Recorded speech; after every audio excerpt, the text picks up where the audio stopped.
Selamat malam saudara. Kisruh keaslian ijazah Presiden ke-7 Joko Widodo menggelinding jauh kemana-mana. Yang terbaru di ranah hukum, Roy Suryo dan Dr. Tifa diundang klarifikasi oleh penyidik Polda Metro Jaya buntut laporan Jokowi pada akhir April lalu.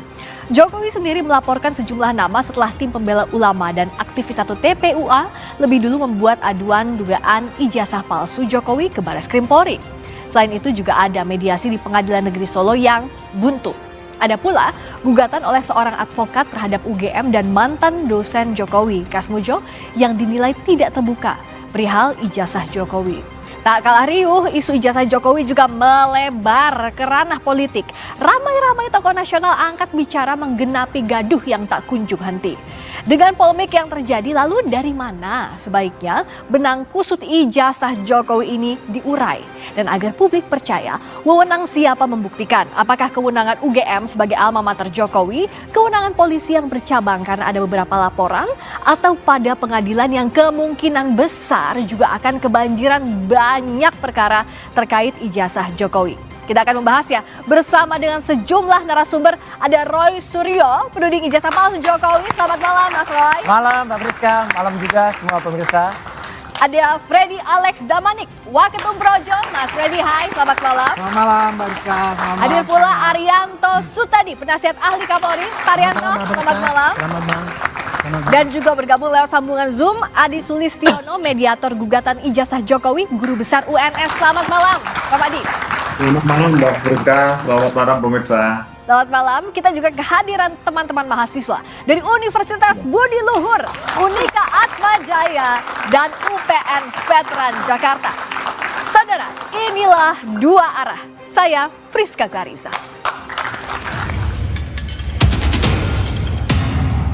Di tengah gugatan dan gugatan balik terkait keaslian ijazahnya, Presiden ke-7 RI Joko Widodo menemui Kasmujo, mantan dosen UGM di kediamannya di Yogyakarta. Begitu datang saya terima kasih Mas Nuwun, saya ditilihi anak buah juru murid saya. Kalau saya dengan orang-orang bilang saya itu dosennya, saya gurunya. Jokowi mengaku ia menemui mantan dosennya untuk menawarkan bantuan hukum. Kasmujo bersama rektor, wakil rektor, hingga dekan Fakultas Kehutanan UGM digugat secara perdata ke PN Sleman karena UGM dinilai bungkam di tengah polemik keaslian ijazah Jokowi. Saya membaca beliau, Pak Insinyur Kasmujo, kemudian dekan Fakultas Kehutanan, rektor UGM digugat. Beliau ini kan sudah tua, sudah sepuh. Saya ke sana untuk mengkonfirmasi apakah mungkin saya bisa membantu dari sisi tim hukumnya.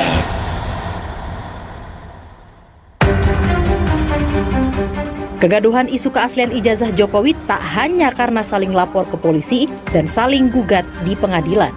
Soal polemik ijazah bahkan turut disinggung Presiden kelima sekaligus Ketua Umum PDI Perjuangan Megawati Soekarno Putri. Dan itu sekarang sudah jadi urusan ijazah general bomba.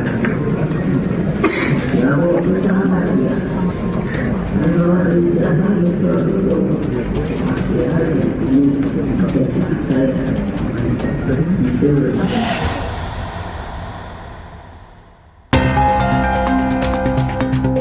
Komardin, advokat di Makassar yang menggugat UGM dan mantan dosen UGM, mengajukan gugatan dengan alasan jejak akademik Jokowi bisa dibuktikan di pengadilan. Semakin hari semakin panas, semakin hari. Nah, ini tentu berpengaruh kepada pendidikan kita. Kenapa bisa begini? Mungkin arsip jasanya kah? Atau skripsinya kah? Jadi termasuk jasanya itu kita minta dibuktikan di pengadilan.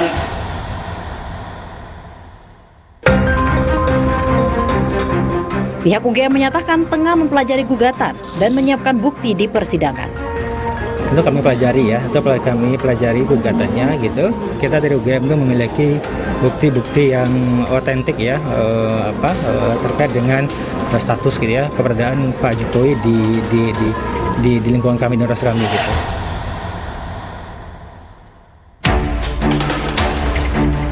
Di luar gugatan terhadap UGM dan mantan dosen Jokowi, proses hukum tengah berjalan di Pengadilan Negeri Solo, Barreskrim Polri, maupun Polda Metro Jaya. Di Pengadilan Negeri Solo, mediasi buntu karena pihak Jokowi sebagai tergugat menolak menunjukkan ijazah yang diminta penggugat. Sementara, pada hari Kamis, Roy Suryo dan Dr. Tifa telah dimintai klarifikasi di Polda Metro Jaya soal tuduhan ijazah palsu. Sedangkan pekan lalu, Jokowi telah mengutus sang adik ipar Wahyudi Andrianto untuk membawa ijazahnya ke Barreskrim Polri. Kedatangan adik Jokowi memenuhi panggilan penyidik terkait dugaan ijazah palsu yang dilaporkan tim pembela ulama dan aktivis. Setelah gaduh kemana-mana, timbul pertanyaan, pihak mana yang kredibel menjawab keaslian ijazah Jokowi?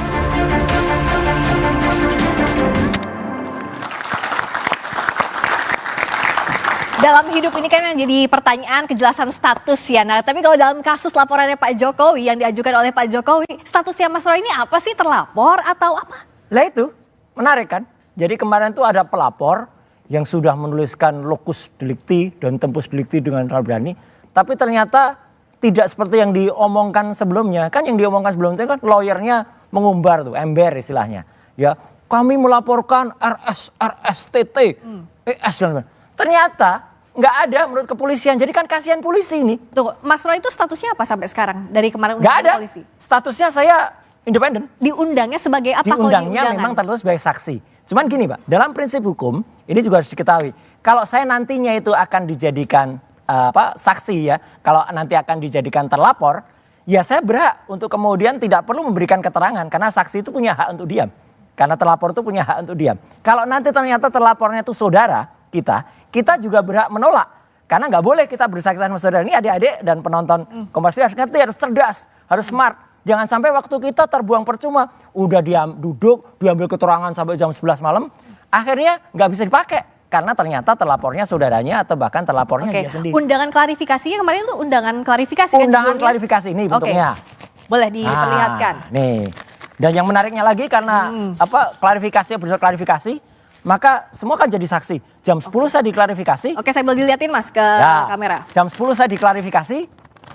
Jam setengah 8 pagi saya masih mampir Kompas TV. Nah, oke, itu isinya apa? Kan tidak kelihatan. Undangan klarifikasi. Sebagai diberitahukan saksi kepada saudara, bla bla bla bla bla. Sambil dilihatin ke depan Mas ya, kamera. Oh, kan nggak bisa baca nanti. Ya, sebagai saksi gitu ya. Di sini ada. Kemudian 6 pasalnya banyak banget. Tapi objek perkaranya ada untuk kasus apa? Nggak ditulis juga. Pasal-pasalnya ditulis. Pasalnya ada seabrek 310, 311, 27A. Oke, jadi yang pencemaran nama baik, fitnah, undang-undang ITE. Terus yang jahat ini. Ada pasal 32 dan 35. Kenapa saya bilang jahat? Pasal itu saya dulu perancang undang-undang ITE bersama dengan teman-temannya. Itu untuk transaksi elektronik. Untuk orang kalau kirim bukti kemudian diubah. Atau ada orang kirim data yang palsu tapi disebut asli. Itu kena, bukan untuk soal ini. Jadi kenapa kok pakai penyelundupan pasal? Dan yang paling penting Mbak, kan di situ tulis tanggal nih. Ada 26 Maret 2025. Lokasinya Jakarta Selatan. Jadi tempusnya jelas, lokusnya jelas. Saya nggak ada di situ. Jadi begitu saya nggak ada di situ, penyidiknya juga bingung. Pak Roy dengan nggak. Ya udah, ngapain terusin? Selesai. Oke Mas Freddy, kata Mas Roy itu masih jadi tanda tanya statusnya apa? Bukan terlapor. Apa Mas Freddy lihat apakah kasus ini tanda kutip coba-coba karena tidak ada terlapornya siapa begitu, tapi sudah disampaikan ke publik? Ya, nanti biar Polri yang menjelaskan, tapi saya coba menanggapi. Jadi ketika kita membuat laporan, ya kan di situ identitas pelapor tulis, kemudian siapa yang dilaporkan ditulis, ya kemudian apa yang dilaporkan ditulis. Nah nanti penyidik menulis itu. Nah kemudian itulah yang menjadi istilah di publik. Bahkan penyidik juga sering menggunakan itu. Kalau sudah masuk di dalam proses penyidikan, maka akan menjadi saksi pelapor, saksi terlapor, kan begitu. Nah, mungkin ini tadi saya belum lihat, tapi dari sepintas itu ini adalah undangan klarifikasi. Nanti Bapak bisa membantu menjelaskan undangan klarifikasi itu biasanya itu masih dalam tahap penyelidikan. Ya, nanti dicari keterangan, dikumpulkan keterangan-keterangan, bukti-bukti awal, apakah laporan atau yang dilaporkan ini memenuhi cukup bukti awal untuk sampai ke tahap penyidikan. Nanti biasanya di tahap penyidikan itu sudah ada tersangkanya. Jadi tidak ada yang salah kalau dari Tidak ada Mas yang Freddy, salah, itu proses biasanya proses yang biasa di dalam proses penyelidikan di polisi. Demikian. Oke, dari Pak Arianto, kalau dari proses yang sekarang kan kemarin diundang klarifikasi Mas Roy, tidak ada nama terlapornya, secara hukum acara pidana apakah ini sesuai atau tidak? Maaf, saya tidak mau menjawab yang teknis ini ya. Tapi saya akan ingin melihat masalah ini, masalah besar, global. Ya. Bagi polisi ya, gonjang-ganjing, gaduh kayak gini ini ya. Itu sudah sehari-hari itu makanan kita itu. Siap. Polisi itu setiap hari menghadapi sengketa. Bukan sengketa perdata, tapi sengketa pidana. Kasus ini yang terjadi adalah sengketa pidana antara dua pihak. Yes. Yang satunya lagi menuduh sana pakai ijazah palsu dan yang dituduh enggak merasa punya. Yang dituduh itu balik menuduh bahwa itu menebarkan berita bohong. Itulah yang terjadi sekarang ini. Dan di dalam dunia sengketa itu kalau masing-masing menganggap dirinya benar itu ya udah wajar udah. Dengan alasan yang panjang lebar silakan lah. Cuman sayangnya sekarang ini ya, ini kasus ini sangat buat news. Artinya apa? Gampang diviralkan dan ini bagus untuk makanan media nih. Pak, tapi kan jadi edukasi juga gini. Kalau untuk tahapan penyelidikan seperti apa? Mencela dia. Saya hanya mengatakan kasus ini mudah viral. Kenapa? Melibatkan tokoh. Yang kedua ada indikasi ada yang ditutup-tutupi, ada yang nggak jujur. Nah, itu pasti akan dikejar oleh Dan ketiga menimbulkan perdebatan yang berkepanjangan. Yang keempat menarik simpati dari masing-masing pihak itu punya simpati yang gede gitu. Nah ini sudah pasti buat news. Sayangnya ya selama ini penanganannya tidak kepada proses yang seharusnya. Apa itu? Menurut saya proses ini harus diselesaikan sengketa pidana itu harus dipakai proses pidana. Pidananya satu ya, ada dua nih pidananya. Ada dua pidana. Pidananya satu, orang menuduh ijazah palsu. Itu nanti akan kita cek nanti apakah ijazah itu betul apa tidak. Mana yang salah, mana yang benar. Yang satunya lagi itu berita bohong itu. Pidananya dua itu kan. Nah, itu saya sekarang senang apa? Karena sudah Pak Jokowi sudah lapor ke Polda atau mana saya nggak tahu ya. Polda Metro Jaya. Dan sana juga sudah lapor juga ke polisi kan. Dua-duanya itu berarti akan ditangani secara track yang benar. Gitu. Jadi saya optimis bahwa kasus ini kalau polisinya mau sigap cepet gitu ya dan jujur terbuka, ini akan ending kepada nanti di proses pengadilan dan disitulah nanti akan kelihatan siapa yang sebetulnya benar, siapa yang kemudian salah. Jadi kalau kata Pak Arianto ini sudah on the track begitu ya proses hukumnya. Endingnya belum saya kasih tahu ya kira-kira, tapi prosesnya nanti gitu. Jadi polisi sekarang tugasnya tinggal menyidik dua kasus ini. Soal ijazah palsu sama tadi ya pencemaran nama baik dengan cara yang sama. Imbang, adil caranya. Tepuk tangan itu sudah on the track. Tapi tadi pas Pak Arianto menjelaskan, nahnya itu apa? Nahnya inilah jenderal polisi yang tepat, bijak. Polisi saja tidak mau menjelaskan, kok tiba-tiba ada orang yang bukan polisi sudah mengatakan prosesnya begitu. Dapat dari mana pengetahuan itu? Mas Fred, coba jenderal polisi saja siap, Pak Arian. Dan beliau penasihat ahli Kapolri itu. Jadi sudah mengarahkan dengan polisi sudah on the track. Mas Fred, silakan. Yang saya sampaikan tadi sejalan dengan apa yang disampaikan beliau. Beliau menyatakan proses itu sudah benar kan? Sudah tepat kan? Jadi sejalan. Beliau nggak komentar soal itu, Mas. Saya sepakat dengan beliau. Proses yang sedang berjalan ini, proses hukum ini sudah tepat untuk menyelesaikan kasus ini. Ya, kami juga, Pak Jokowi juga mengambil upaya hukum ini sebagai langkah terakhir. Ya, setelah ya klarifikasi penjelasan yang dilakukannya pengacaranya dari UGM ya, dari teman-teman kuliahnya, teman-teman yang bareng wisuda, kemudian juga dari mantan anggota KPU juga sudah menjelaskan. Tapi tetap saja Mas Roy dan kawan-kawan ini tidak Enggak, percaya. belum langkah terakhir. Dan tadi sebagai pembuka lead tadi berita itu bagus sekali, Mbak Friska. Iya. Terima kasih Kompas TV. Tadi kan ditunjukkan. Dan terus Jokowi datang udah. ke tempatnya Pak Kasmujo. Dan apa jawaban Pak Kasmujo? Matur nuwun Pak Kasmujo. Beliau menjawab, jujur saja, orang itu sebaiknya kejujur. Dan beliau mengatakan, saya bukan dosen pembimbing skripsi Jokowi. Bukan juga saya dosen pembimbing akademiknya. Karena dulu Pak Kasmujo itu pada tahun 80 sampai 85 beliau masih asdos.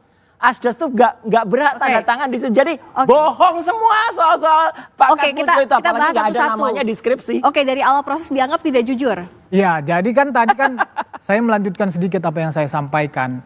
Jadi kan semua yang berhak menyatakan tentang ijazah palsu ini kan sudah melakukan penjelasan dan klarifikasi. Tetapi Mas Roy dan kawan-kawan ini kan terus saja memainkan isu atau menuduh ijazah palsu. Ini fakta Mas, bukan isu Mas. Oleh karena itu Pak Jokowi melaporkan. Kan itu dasarnya ya, merasa martabat dan kehormatannya diserang. Saya menanggapi yang tadi masalah Pak Kasmujo ini. Pak Kasmujo ini silahkan ya, Pak Kasmujo ini kan nggak berdiri sendiri.